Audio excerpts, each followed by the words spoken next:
That the first thing was to see what the piece of art looked like. And you may recall, Maha, we asked for pictures. We saw the pictures and we thought, this is beautiful.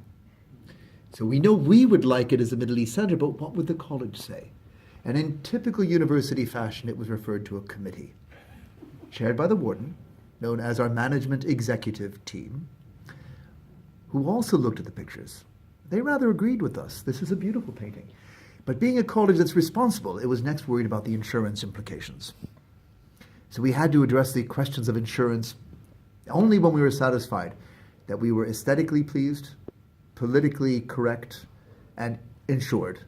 Could we return the very kind offer your embassy had made with the enthusiasm that really we wish to show from the very beginning? Because there are many universities in Britain. You could have chosen any one of them for this honor. We feel singularly distinguished that you have come to us with this gift, a gift that reflects not just the beauty of the work of art itself, but a moment of great sadness shared between Britain and Tunisia. I see in your painting, Mr. ZBIDI, the Union Jack, and in its blue colors I see the beautiful oceans of Tunisia, and in its white colors I see the sands of Tunisia, and in the red I see bloodstains. But the blood that flowed on that day wasn't just British, it was Tunisian as well.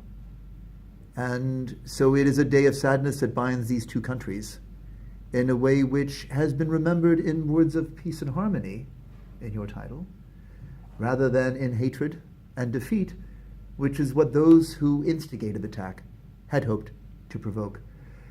I would count among the victims of that day even those who perpetrated the attack, because the politics of hate spare no one. And I see as a university it is our job, through education, to try and combat hate in every way we can. We would never want to see young Tunisians or young people from the Arab world anywhere take up arms against civilians in this way, and we believe that education is still the most powerful tool to combat hatred and to replace intolerance with tolerance. So we'll be inspired by your painting, Mr. ZBIDI, to pursue our mission, to build a world of greater tolerance through greater knowledge and understanding of each other, because we think those are powerful weapons. The fact that Tunisia is tied to the Middle East Center long predates this gift.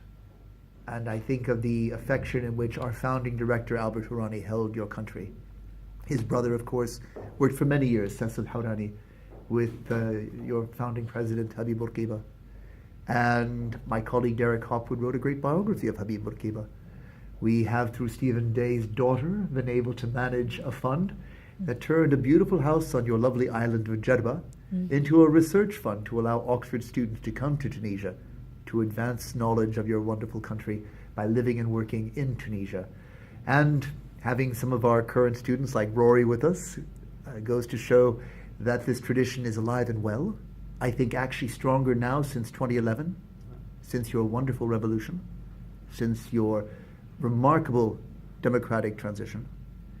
We know that the interest our students hold in living in your country and studying your country will transcend whatever warnings the FCO might put on its website. Yeah. So I am a little humbled by what you say, Mr. ZBIDI, Mr. Ambassador, about how grateful you are to us. I feel like we really have to impress on you how grateful we are to you. Thank you. Thank you.